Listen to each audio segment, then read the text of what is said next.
Porque a palavra de Deus, ela precisa ser a primazia da nossa vida. Se nós não tivermos cheios da palavra de Deus, o Espírito Santo não encontrará facilidade de se mover em nós e, consequentemente, em nosso meio. Esse texto que nós lemos, Jesus Cristo fala sobre uma parábola, e uma parábola curta, mas uma parábola intencional. Tem um motivo pelo qual Jesus está falando esta parábola. Jesus tem uma intenção com isso. Jesus tem um propósito com isso. O desejo de Jesus é que os corações fossem despertados. Jesus usava alguns métodos que hoje a pedagogia moderna e a psicologia estão tentando aplicá-las no seu dia a dia. Mas Jesus Cristo já usava essas técnicas psicopedagógicas há muito tempo. E um dos meios em que Jesus usava para transmitir a sua palavra e para arraigar a sua palavra aos corações era justamente através de métodos. Métodos como as parábolas, as hiperboles, as metáforas e assim por diante. Mas Jesus usava uma linguagem simples. Jesus usava uma linguagem coloquial. Uma linguagem que todos compreendiam e entendiam. Uma linguagem que era relativa ao seu tempo. Esses dias eu circula pelas redes sociais um vídeo, e a legenda é: eu só não me candidatei porque eu não sei falar bonito assim. Um senhor num sítio, quem já viu aquele videozinho? Um candidato a vereador no sítio, meu Deus, ele fala cada palavra, e as que não existem no dicionário ele cria. Aí o pessoal brinca, faz uma brincadeira com isso: só não me candidatei porque eu não sei falar bonito desse jeito. Eu aprendo dentro do contexto bíblico que não adianta eu vir aqui falar bonito e falar algo que vocês não compreendam. Então, por isso às vezes eu sou tão claro, tão objetivo. Às vezes tentamos de alguma forma aplicar a palavra de Deus para que ela seja assimilada por vocês. Jesus não era diferente no seu ministério. Jesus, ele tinha pretensões. A ideia de Jesus era alcançar os corações, era alcançar essas pessoas através da sua palavra. Mas para que isso acontecesse, ele precisava falar de uma forma que fosse compreensível aos seus ouvintes. E Jesus usa essa parábola chamada de a parábola do vinho novo em odres velhos. Os odres velhos eram peças feitas de couro, de cabra, de boi, jumenta e assim por diante. Essas peças de couro eram curtidas, e depois de curtidas elas eram costuradas e betumadas. Quando elas, depois de curtidas, costuradas e betumadas, elas se tornavam recipiente para guardar líquido. E o principal conteúdo que se usava dentro desse odre era o vinho. Mas preste atenção nisso: o vinho, ele fermentava com o tempo, e nesse processo de fermentação ele criava um gás, e qualquer outro recipiente que colocasse esse vinho, que não fosse suficientemente preparado para armazenar esse conteúdo, ele estouraria, ele desperdiçaria, ia ser desperdiçado aquele conteúdo não ia ter utilidade alguma, se esse conteúdo não fosse colocado em um lugar específico para esse tipo de produto. O vinho, ele ia fermentando e inchando, mas porém, o couro novo do odre, ele estava propício para se mover junto com a fermentação do vinho. O couro novo, ele era elástico. O vinho fermentava e ele crescia junto. O vinho fermentava e ele ampliava junto com o vinho. O vinho dentro do conteúdo, com o tempo ele ia fermentando e ele ia aumentando. E automaticamente aquela peça feita de couro, elástica, também acompanhava o crescimento do vinho dentro daquele odre. Mas passava-se um tempo, aquele odre ele ficava ressecado. Aquele odre ele não tinha mais a mesma elasticidade. E se colocasse vinho novo dentro daquele odre velho, era praticamente um desperdício do conteúdo.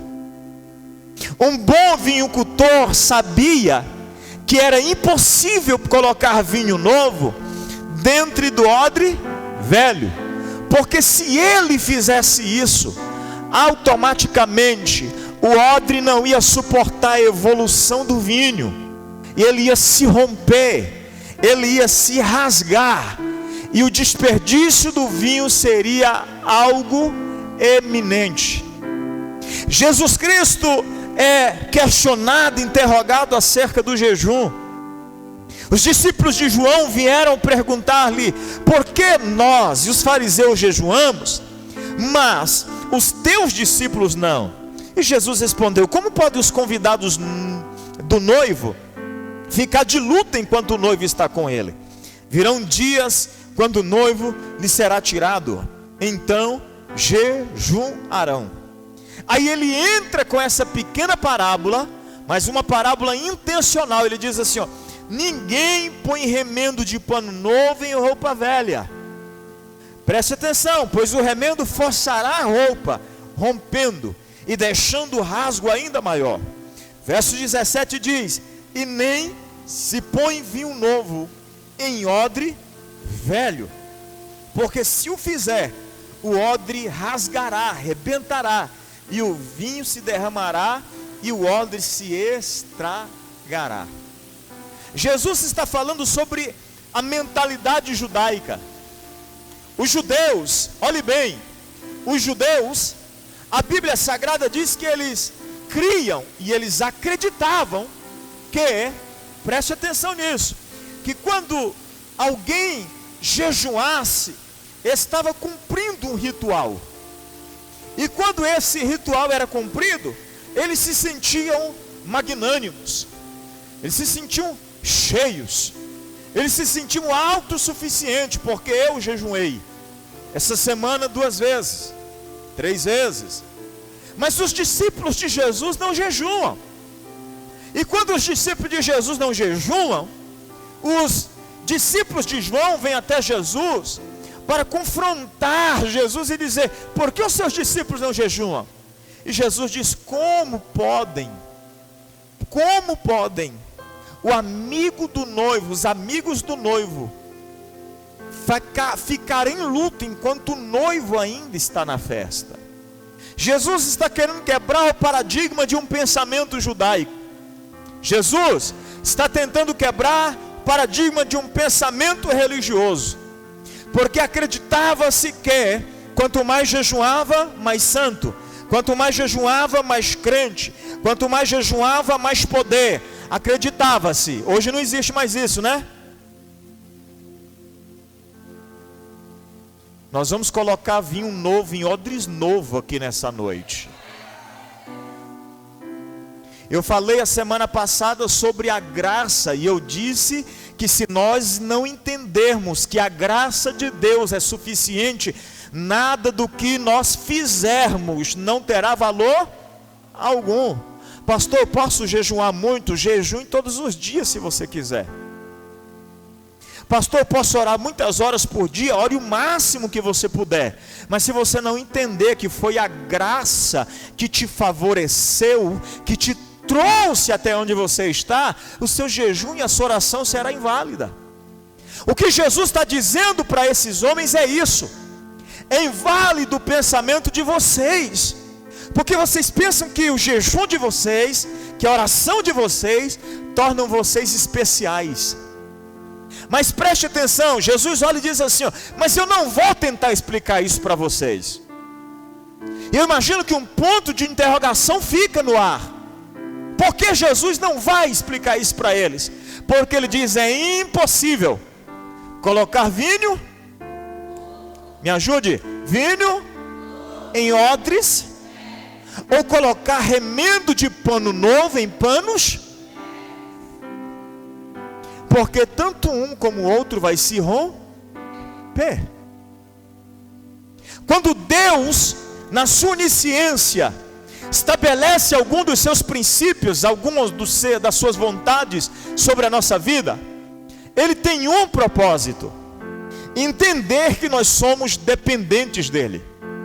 Eu não jejuo para ser mais santo, eu jejuo para declarar que eu não dependo de nada mais a não ser dEle.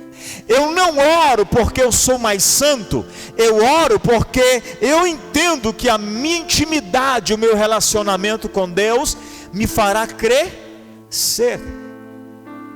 Quando nós rompemos com esses tipos de pensamentos, nós estamos falando muito sobre metanoia. A palavra metanoia do grego é mudança de mentalidade ou de propósito. Se nós não entendermos que o Evangelho nos traz da nossa velha cultura, das nossas velhas crenças, e nos traz para essa realidade do novo, e às vezes nós ficamos limitados vivendo alguns empecilhos da parte do Senhor Deus sobre a nossa vida, por causa das nossas culturas e crenças limitantes, que nos impedem de avançar na direção daquilo que Deus tem para as nossas vidas. Olhe para quem está perto de você e diga assim: Deus tem algo novo para você. Agora, sem nenhuma intenção de ofensa, diga assim: há quanto tempo você não vive algo novo?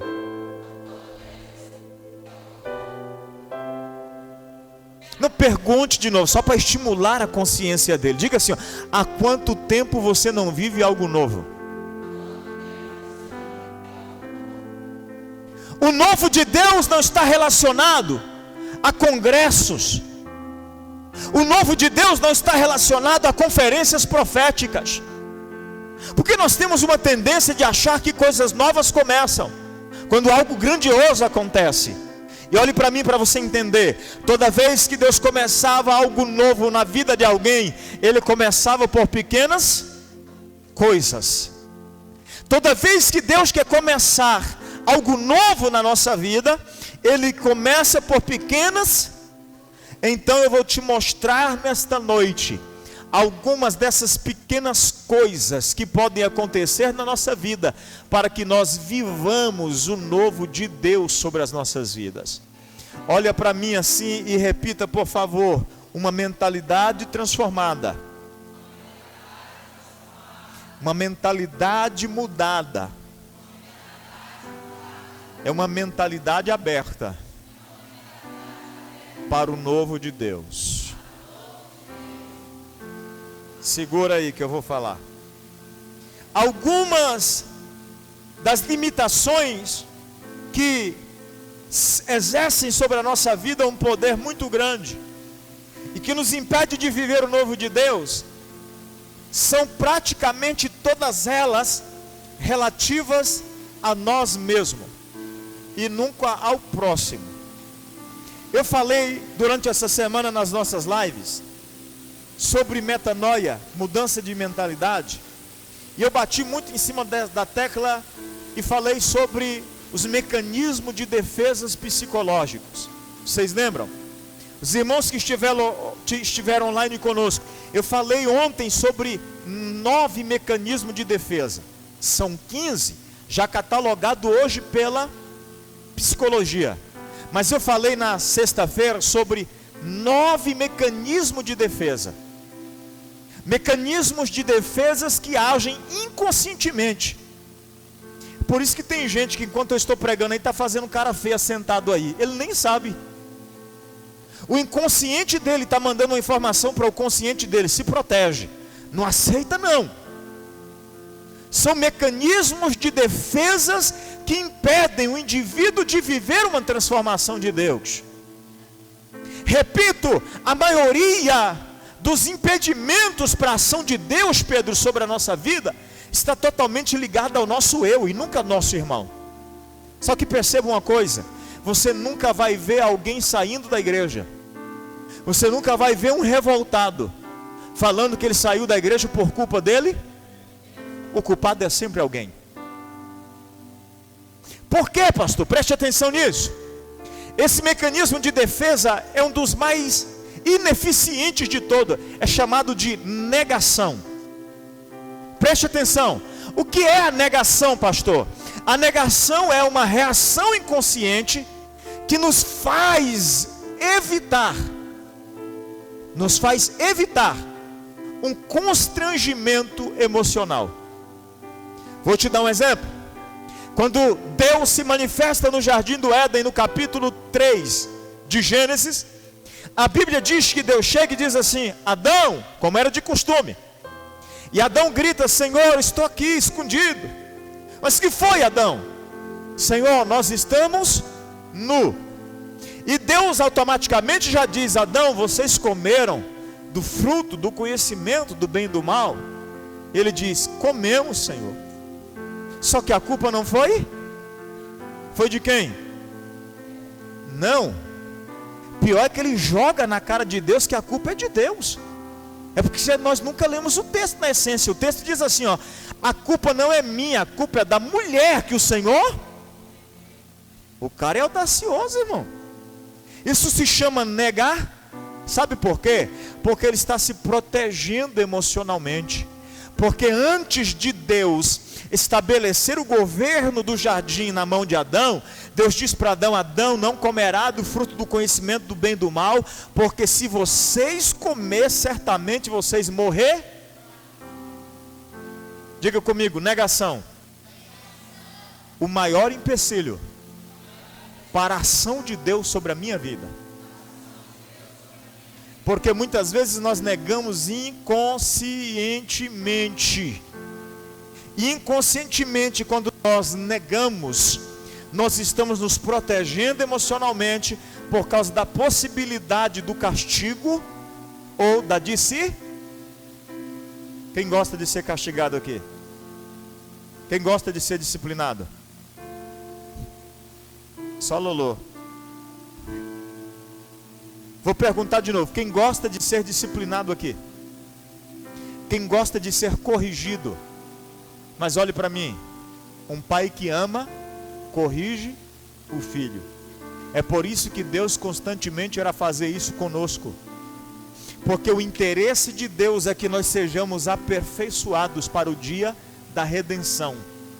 Mas esse processo psíquico, esse mecanismo de defesa, chamado negação, ele existe desde o primórdio.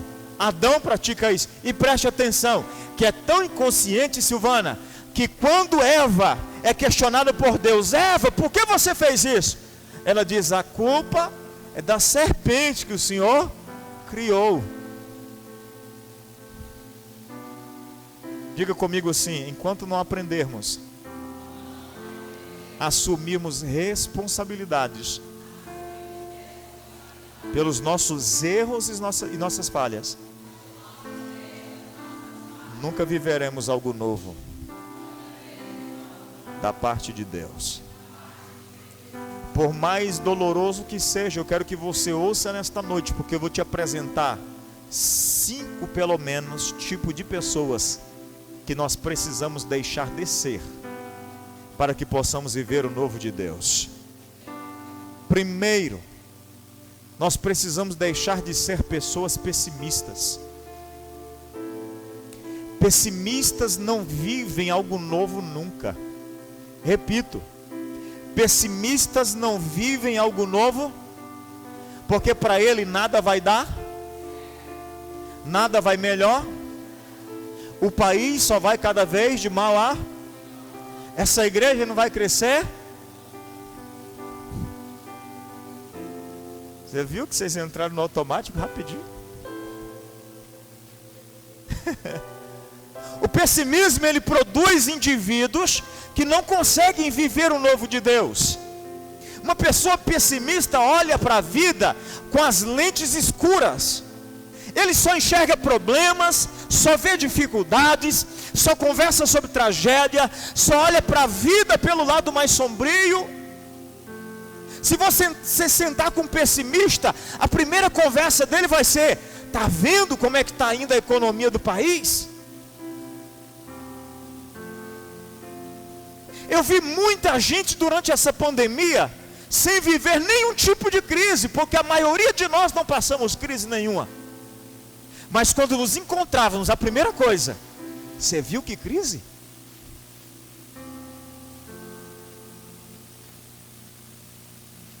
Por que, pastor, isso acontece?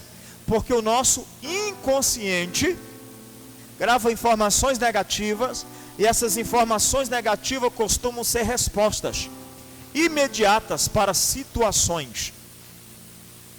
Um pessimista, ele vê a vida com as lentes escuras. Ele só enxerga problemas, só vê dificuldades, ele só fala sobre tragédia, ele só olha para a vida pelo lado mais sombrio. Olhe bem, ele diz: a violência vai aumentar, o PIB vai cair, o desemprego vai fechar a porta para os meus filhos que estão se formando.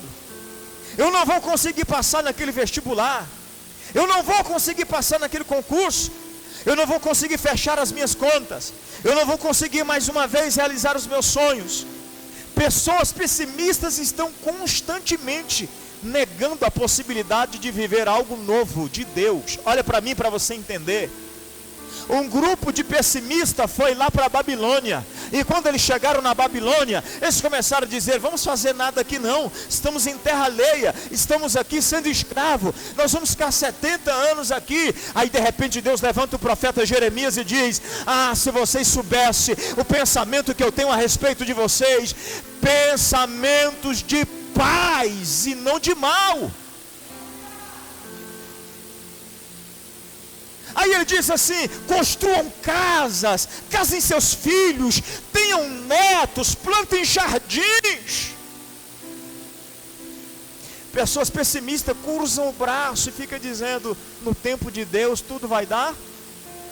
Ih, irmão, eu tenho um pavor dessa frase que você nem imagina a raiva que eu tenho dela, porque ela não está na Bíblia, foi nós que criamos. Aí tem muita gente que usa Eclesiastes 3. Eclesiastes 3 está determinando o que tem tempo para começar e para terminar. Ele está dizendo: tem tempo para plantar, mas quem planta, colhe. Tem tempo para nascer, mas quem nasce, morre. Você já leu Eclesiastes direitinho? Que a gente lê um versículo só e isola os outros todos. O tempo de Deus estabelecido chama-se Kairos. E Kairos é o tempo oportuno. E o tempo oportuno se chama hoje, nunca é amanhã. Mas o pessimista só consegue enxergar amanhã. Tem uma plaquinha em alguns comércios que eu acho sensacional, que diz assim, ó: fiado só. E tem gente que já viu também. Porque quando você chegar lá amanhã, o que você vai ler de novo? E se você voltar amanhã outra vez? O pessimista é desse jeito, irmão. Ele tem uma placa cravada no peito e outra bem no meio da testa: só vai dar certo, mas amanhã tem outro, e depois tem outro, e ele fica sempre protelando, dizendo: amanhã vai dar. Olhe para mim para você entender. Nós precisamos deixar de ser pessoas pessimistas se nós quisermos viver o melhor de Deus. Moisés envia 12 espias, um líder de cada tribo, para espiar a terra prometida. Preste atenção nisso. E eles voltam com um cacho de uva carregado por 2 homens pendurados numa vara. Irmão, isso não acontece mais nunca na história. Mas quando eles voltam, eles olham para Moisés e dizem: é verdade, olha o fruto aí, a terra mana leite e mel, mas quem mora lá são os filhos de Anaquim, são gigantes. Olha o que diz o verso de Números 13, verso 32. E espalharam entre os israelitas um relatório negativo acerca daquela terra, e disseram: a terra para a qual fomos em missão de reconhecimento devora os que nela vivem. Ô irmão, uma terra que mana leite e mel, que produz cacho de uva para ser carregado por 2 homens, tinha o que não tinha que ser celebrada. Os caras tinham que voltar de lá dizendo: rapaz, nós vamos tomar aquela terra a qualquer custo. O que Deus prometeu é verdadeiro. A terra mana leite e mel de verdade. Olha a prova aí de que a terra mana leite e mel. Mas eles voltam dizendo assim: a terra devora todos os homens que nela vivem. Porque um pessimista, ele não consegue ver as coisas positivas. Um pessimista não consegue ver as coisas boas das circunstâncias. Ele está sempre olhando para a circunstância pelo olhar negar e dizendo: não vai dar certo. Quando ele vê alguém tendo sucesso, diz: para o fulano é mais fácil. Ele olha para o outro e diz assim: o fulano tem carro, se eu tivesse um carro também. Aí ele olha para o outro e diz assim: o salário do fulano é bom, rapaz, se eu tivesse um emprego igual ao dele. Ele está sempre olhando com um olhar negativo para as circunstâncias. Aí aparece Deus para o Pedrão, dizendo: Pedro, eu tenho algo novo para você. Aí o Pedro diz: para mim? Para mim não dá certo, mas se dá certo para outro, para mim nunca deu certo até agora. Estou só usando Pedro como referência. Pessoas pessimistas, eles não conseguem quebrar o vínculo do negativismo, e estão sempre olhando para toda e qualquer circunstância que se estabelece como novo, como uma ameaça. Repito, pessimista vê a possibilidade do novo como uma ameaça. Os caras voltam lá de Jericó, irmãos, com a possibilidade de chegar no meio do povo e dizer: gente, se eu fosse vocês, nós íamos para cima, era agora. Pensa numa terra boa. Mas eles chegam dizendo: a terra devora os homens que nela vivem. Olha o que diz: e todos os que vimos são de grande estatura. Olha o que diz o capítulo 14, verso 1 e 2 de Números ainda. Naquela noite, toda a comunidade começou a chorar em alta voz. Irmãos, 10 homens só voltam trazendo informações negativas. Mas quem chora? Toda a comunidade. Diga comigo: toda. Você sabia que um pessimista, ele tem uma influência tão grande sobre a vida de um grupo, que se nós não tivermos cuidado, inconscientemente nós começamos a repetir o que o pessimista repete? Porque nós somos a média das 5 pessoas com que nós convivemos. Diga comigo assim: Deus está no controle. Diga: Deus está no controle. E se Deus está no controle, vai dar tudo certo. Deus está no controle. Se Deus está no controle, vai dar tudo certo. Para que ficarmos olhando para a circunstância com olhar negativo? Deus quer estabelecer algo novo, mas com a nossa velha mentalidade, a nossa velha maneira de ser. Deus vai apresentar algo novo todo dia. Toda semana Deus vai apresentar algo novo. Cada culto Deus vai apresentar uma nova proposta. Cada encontro que nós realizarmos, Deus vai apresentar uma proposta boa para nós. Mas nós iremos ficar limitados àquela mesma circunstância, repetindo ciclos sempre, por causa da nossa velha maneira de pensar. Naquela noite toda a comunidade começou a chorar em alta voz. Todos os israelitas queixaram-se contra Moisés e contra Arão, e toda a comunidade lhes disse: quem dera tivéssemos morrido no Egito ou neste deserto.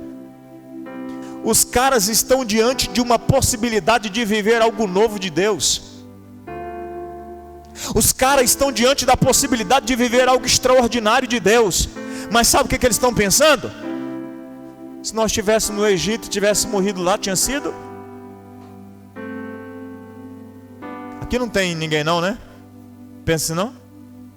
Ai, se a minha mãe tivesse me perdido no parto. Tem não? Aqui? Nessa igreja, irmão? Ai, se aquela vez que eu acidentei lá, bem que Deus poderia ter me levado, porque não aguento mais tanto sofrimento. Pessoas pessimistas nunca veem a possibilidade do que Deus vai fazer. Ele fica sempre olhando para o passado, como se o passado fosse o melhor. Olha para mim, Quem não aprendeu a lidar com o passado não sabe viver o presente. Quem não vive o presente não consegue lidar com o futuro. Isso é regra de vida. Você nunca conseguirá viver algo novo se manter-se de forma pessimista. Segundo, nós vamos um pouquinho mais adiante ali, porque eu preciso passar tudo para vocês. Amanhã eu tenho outro tema aqui. Pastor, que tipo de pessoa precisamos deixar de ser para viver algo novo? Essa é forte, mas eu vou falar. Precisamos deixar de ser uma pessoa rancorosa. Não, você não entendeu. Precisamos deixar de sermos uma pessoa rancorosa. Parece que tem pessoas que têm um poço de amargura jorrando continuamente de dentro do coração. Gente de mal com a vida. Está sempre resmungando, reclamando da família que tem, da casa que mora, da roupa que veste, da comida que come, da igreja que frequenta. Ele passa por 5 casamentos, nenhum nunca foi bom. Em um ano só ele consegue trocar de emprego 10 vezes. Joguei alto, né? É porque vocês não conheceram quem eu já conheci, irmão. Já conheci gente assim. Todo patrão era ruim. E depois de muito analisar, eu descobri que o problema não estava no indivíduo. Um dia eu chamei ele e disse: irmão, posso te falar uma coisa? Como pastor, não sou teu amigo não, que se eu fosse o teu amigo eu não ia ter coragem de te falar o que eu vou te falar agora. Mas como teu pastor, é minha responsabilidade te falar. Aí ele olhou para mim meio assustado e disse: nem sei se eu quero ouvir. Disse: problema teu, mas eu já vou falar. Só perguntei por educação. Falei: você precisa arrancar a amargura, o rancor que você está dentro do coração. Você vai projetar isso para todo mundo. Ontem eu falei sobre esse mecanismo de defesa chamado projeção. Falei: você vai projetar isso para todo patrão que você tiver, para todo pastor que tentar te liderar, para todo casamento que você entrar, você vai ter problema, porque você projeta o que está dentro de você para as outras pessoas. Enquanto você não aprender a se libertar do seu próprio eu, você vai ser sempre escravo das circunstâncias. Aí ele parou e disse: mas como assim? Eu não entendi. Então eu vou te fazer entender. Aí eu conheci um pouquinho da história dele, eu comecei a citar. Lembra daquele episódio assim, assim, assim? Lembra daquela situação desse jeito? Lembra aquele dia que você falou isso, aquilo? Aí ele foi se tocando, aí ele caiu a ficha. Eu disse: o problema está em você. Pessoas rancorosas são pessoas perturbadas. Elas não conseguem estar em nenhum ambiente e se sentirem bem. O ambiente pode ser o melhor possível, mas ele sempre vai procurar um defeito para dizer que o ambiente não é o lugar certo para. Eu tenho medo de pessoas assim. Ultimamente eu tenho falado sobre lealdade, e lealdade está totalmente ligada a esse princípio.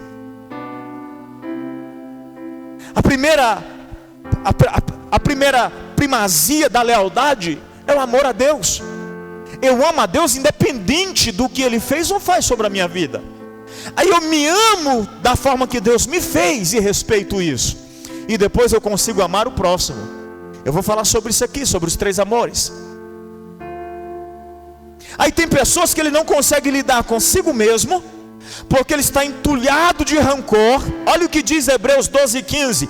Cuidem que ninguém se exclua da graça de Deus, que nenhuma raiz de amargura brote e cause perturbação, contaminando muitos.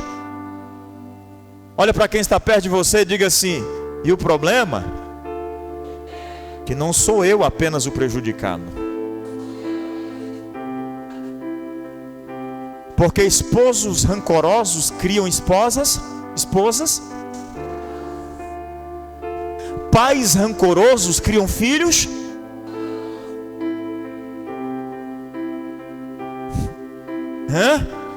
Mulheres rancorosas criam filhos.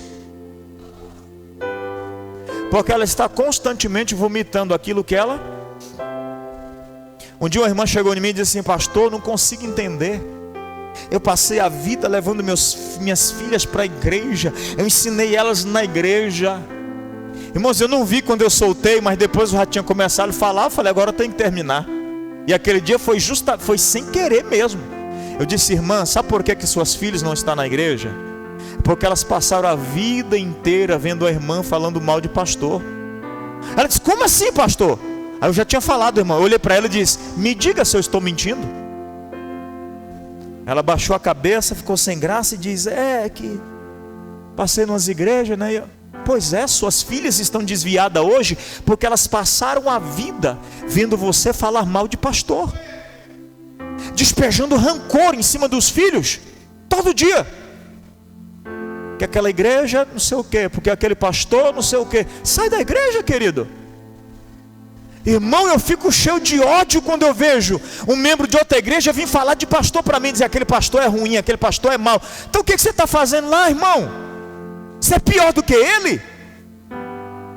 Porque se é eu, não me sujeito a uma autoridade ruim assim. Eu tomo uma decisão e tomo a decisão de me sujeitar a uma autoridade bíblica. Só que pessoas que passam a vida inteira despejando rancor, vai criar filhos o que, irmãos? Tem gente me entendendo? Glória a Deus. Cuidem que ninguém se exclua da graça de Deus, que nenhuma raiz de amargura brote e cause perturbação, contaminando muitos. Jó capítulo 10 verso 1, minha vida só me dá desgosto, é por isso que eu darei vazão à minha queixa, e de alma amargurada eu me expressarei. Olhe para quem está do teu lado e diga assim, não abra a boca quando você estiver amargurado.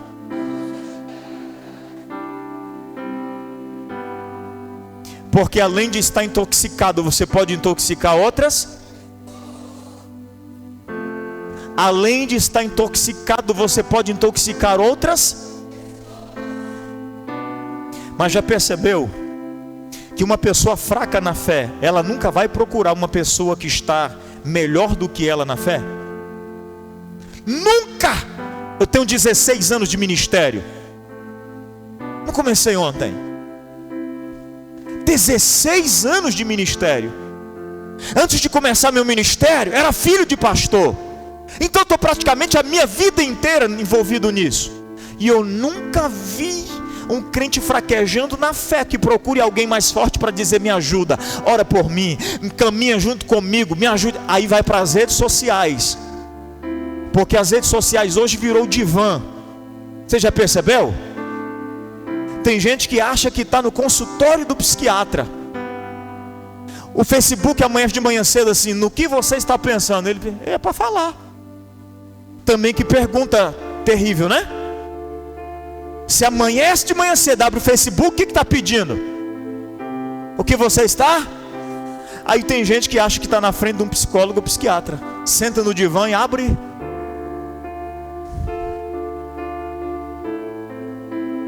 Olha aqui para mim, para você entender em nome de Jesus. Nunca abre a boca quando você estiver amargo, porque você pode correr o risco de ser o culpado pela amargura do seu próximo. Você não entendeu? Você pode carregar a culpa de ser o provocador da amargura do seu. Tem mais, segura aí. Uau! Eu vou continuar.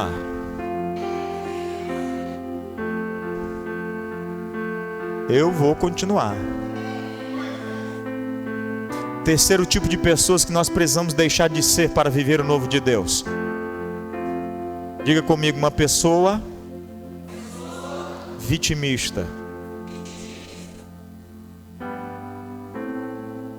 Diga comigo assim, vítima, nunca mais.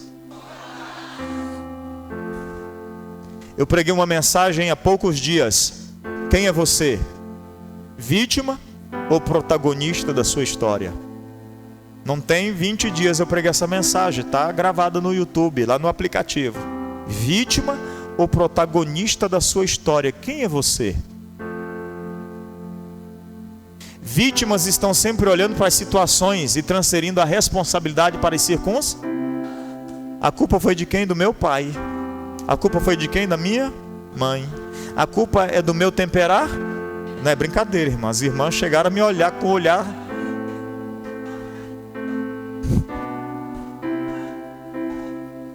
Síndrome de Eva e Adão. Você está sempre transferindo a responsabilidade. É o mais culpado, é o temperamento. Treitou, relou. Esse é o meu tempero. E parece que eu estou revelando gente aqui. Tomara que não, Jesus.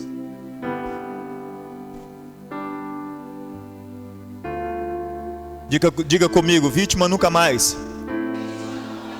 Porque a partir de hoje, eu serei o protagonista da minha história.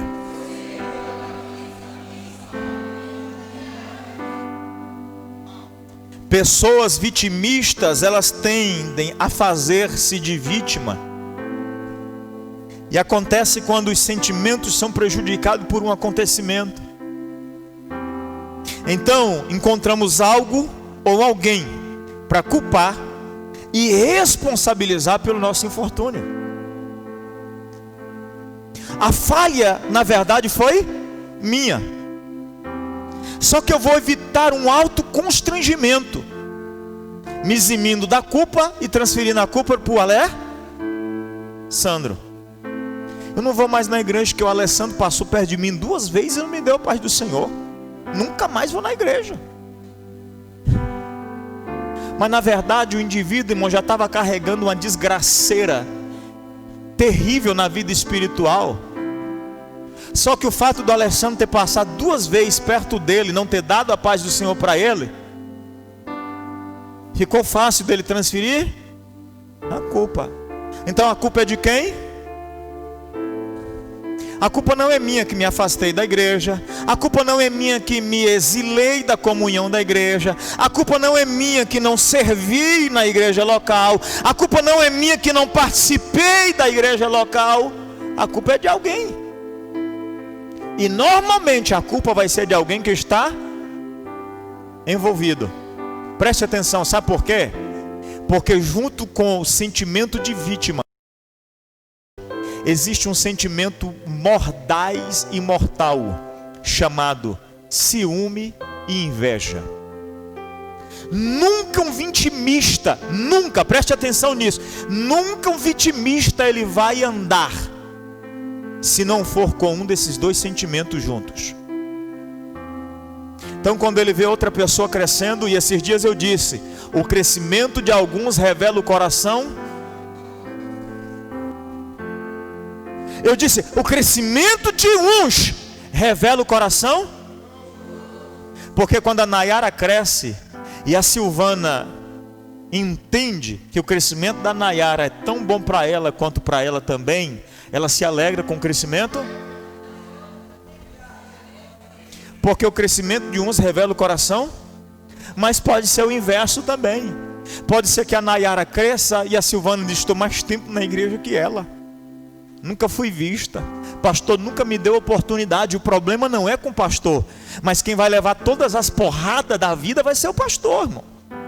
O problema é que aquele sentimento revelou o que ela tinha no coração, o mesmo desejo de estar onde o outro. Preste atenção. E aí, enquanto Deus vai estar estabelecendo algo novo para a sua vida, você vai estar olhando para a vida e se vitimizando, porque o outro conseguiu, eu não, o outro chegou e eu não. E Deus está dizendo, ei, aqui ó, eu tenho para você também, queridão, está aqui, olha para mim, para de se vitimizar. Olhe bem, pessoas vitimistas, elas vivem no divã digital. Meu Deus. Não, você não entendeu. Pessoas vitimistas vivem no divã digital. Entra lá e veja, irmão, todas as postagens do indivíduo vai falar da mesma temática. Porque é na dor que você conhece o verdadeiro amigo.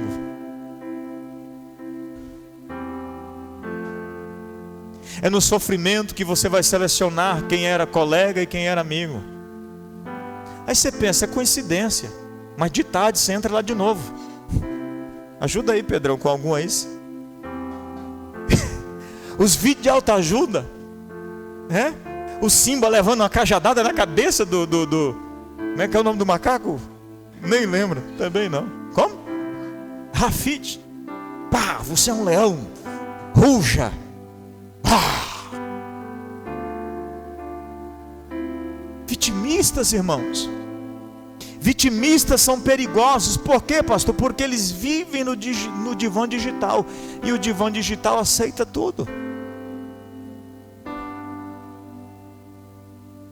E o pior é que nós caímos ainda.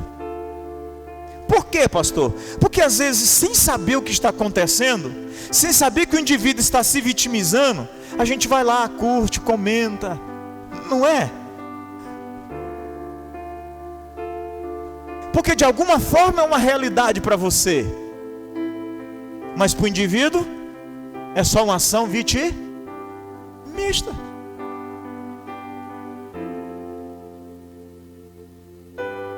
E sabe por que no divã digital é mais fácil?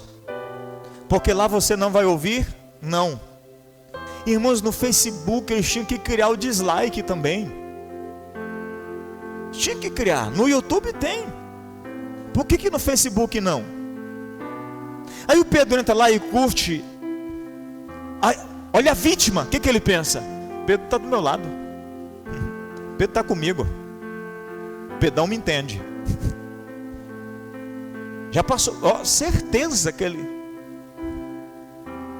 Mesmo pensamento, é a mesma visão.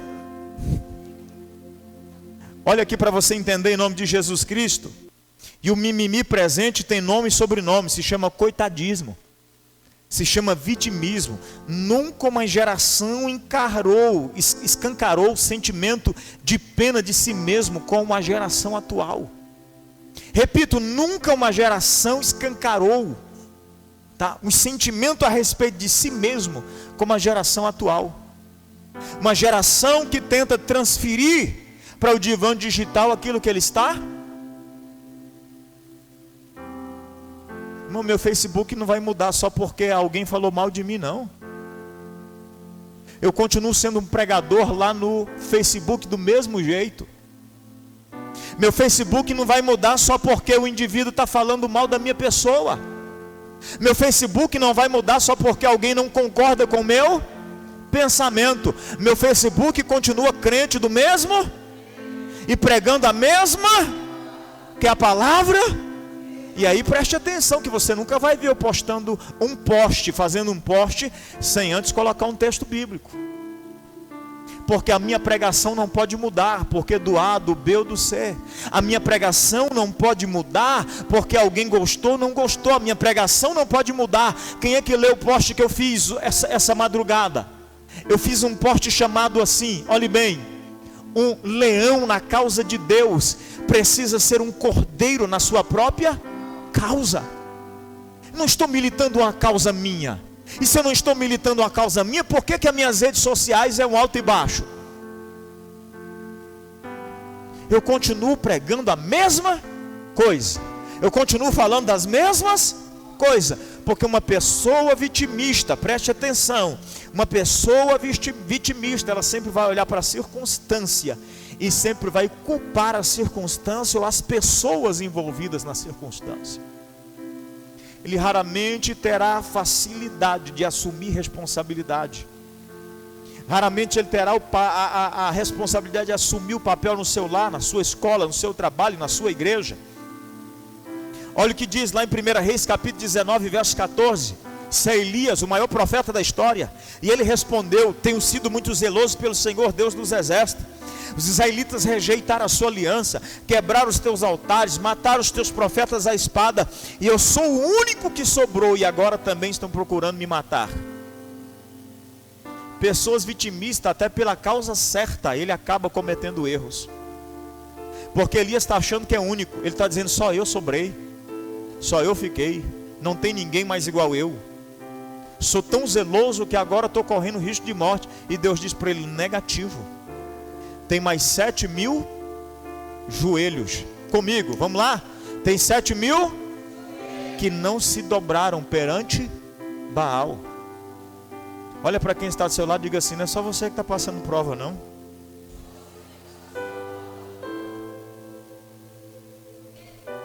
Eu vou desviar da igreja que eu estou passando prova?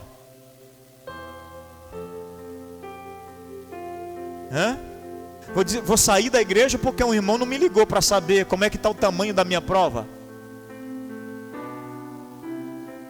O irmão, tudo bem, paz do Senhor? E aí, como é que está hoje o nível da sua prova? Que tem gente que quer esse tipo de ligação, hein? Como é que está o nível da sua dor hoje? Ah, irmão, deixa eu falar o que eu penso não. Deus olha para Elias se vitimizando e dizendo que o culpado era Jezabel e Acabe, que havia acabado com todo mundo. E Deus diz assim: tu está por fora da situação, porque tem 7.000 joelhos que ainda não se dobraram perante Baal. Ele está dizendo: não é só você que está passando por isso. Tem outras 7.000 pessoas que correram o risco de morte também, mas não desistiram. Tem outras pessoas que correram o risco de morte também, mas não pararam. Tem outras pessoas que correram o risco de morte também, mas não entraram na caverna. Aí tem gente que entra na caverna e fica se vitimizando. Olha para quem está do seu lado e diga assim: hoje é o dia de sair da caverna. Nem que seja arrastado. Pastora Daiane.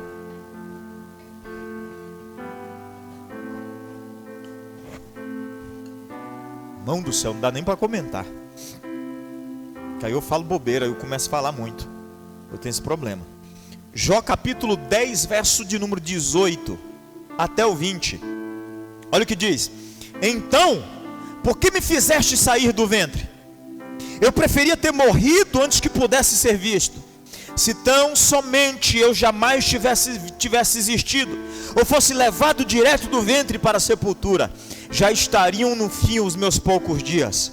Olha o que Jó diz para Deus, irmão. Isso aqui é um insulto. Afasta-te de mim, para que eu tenha um instante de alegria. Você já percebeu que a gente romantiza a história de Jó? Jó, o homem que venceu, Jó, o homem perseverante, Jó, o homem que suportou tudo, Jó, o homem mais paciente da história, Jó. Só revela o quanto a gente lê de Bíblia. Porque Jó está chegando a dizer para Deus: a culpa da minha dor é estar próximo do Senhor. Porque se o Senhor estivesse longe de mim, pelo menos por um minuto eu seria alegre. Meu Deus, irmão. Vitimistas chegam a esse ponto. Capítulo 10, verso 18 até o 20. Vitimistas chegam a esse ponto de transferir todos os seus problemas para Deus. Olha para quem está do seu lado e diga assim: Deus não é o culpado de nada. Diga: Deus não é o culpado de nada. E por que um vitimista faz isso, pastor? Grave essa frase aqui. Grave essa frase. Para um vitimista é mais importante apresentar os seus argumentos do que aceitar o propósito de Deus. Paulo apresenta o seu argumento para Deus dizendo: Senhor, eu tenho um espinho na carne, e isso me impede de fazer a tua obra, me impede de viver o teu propósito. Deus diz para Paulo: Paulo, a minha graça, porque o meu poder se aperfeiçoa na sua. Se fosse um vitimista, já pensou com a resposta dessa, irmão? Se fosse um vitimista ouvindo isso aqui de Deus: não vou servir mais a Deus, o tanto que eu sou fiel, e Deus faz isso comigo. Mas Paulo compreende que o propósito é maior do que o argumento. Então ele diz: eu de boa vontade me gloriarei nas minhas, porque quando penso que estou fraco, então eu sou forte. Quantos estão me entendendo? Estou quase terminando, segura aí. Que tipo de pessoa eu preciso deixar de ser para viver o novo de Deus?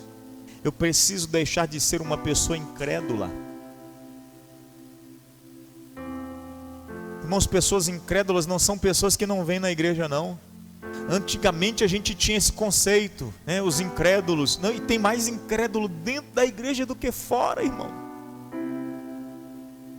E vou te mostrar na Bíblia que a incredulidade e a falta de fé nos coloca distante de Deus. Olhe bem, Hebreus 11:6, sem fé é impossível agradar, pois quem dele se aproxima precisa crer que ele existe e que recompensa os que o buscam. Diga para quem está perto de você assim, ó: quem se aproxima de Deus precisa crer. Porque se eu aproximar-me de Deus, irmãos, sem crer, por isso que o escritor aos Hebreus diz lá no capítulo de número 5, ele diz assim: cheguemos, pois, com confiança diante do trono, para que alcancemos de Deus em tempo oportuno.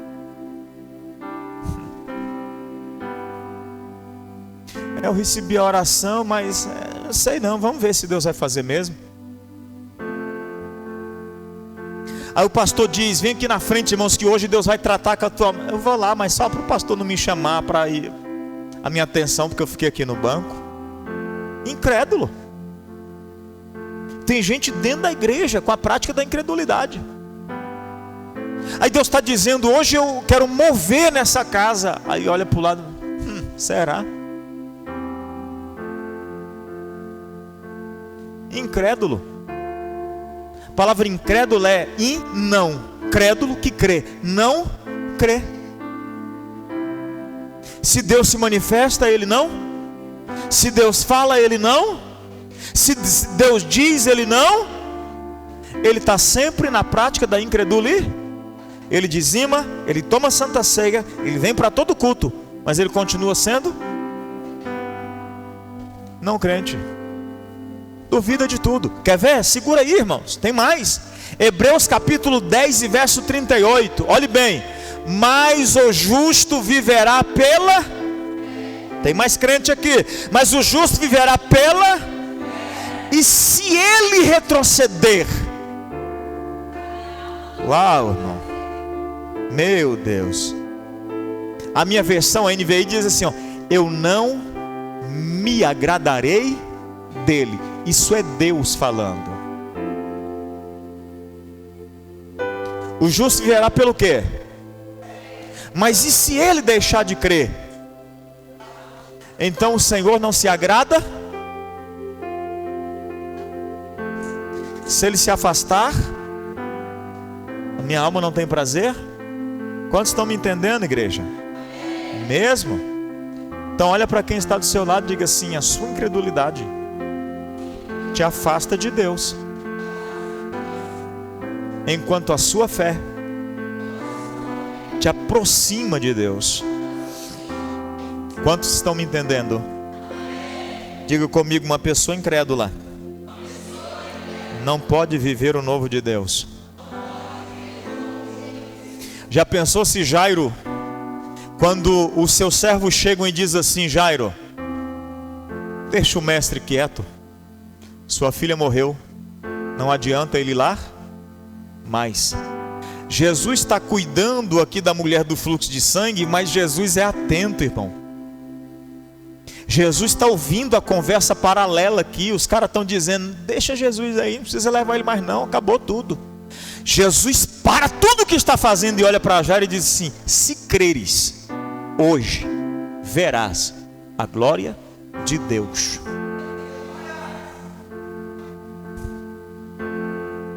Diga comigo: incredulidade nos afasta de Deus. Aí Deus está apresentando algo novo para mim, mas eu não creio no que Ele está. Deus está dizendo: te farei um pregador. Aí, eu?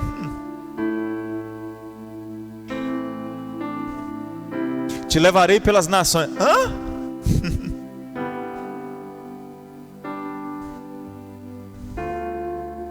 E Deus falou para mim assim: vou te levar nos 4 cantos da terra. Eu pensei,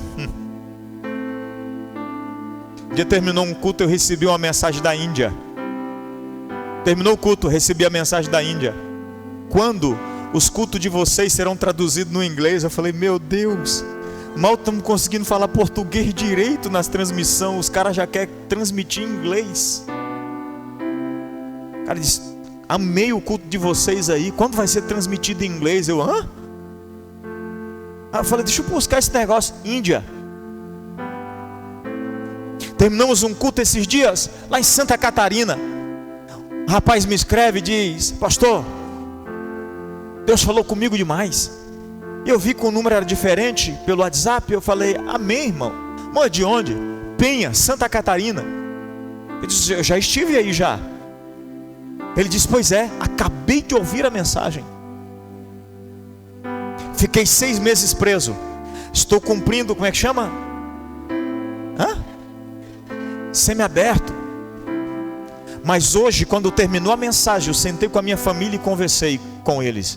E disse: nós iremos retornar para a igreja. Mas e se nós não cremos naquilo que Deus fala que vai fazer para a nossa vida? Nós não conseguimos viver o que Deus tem para nós. Está na hora de nós tomarmos posse daquilo que Deus diz que vai fazer. Se Deus diz que vai fazer, Ele vai fazer.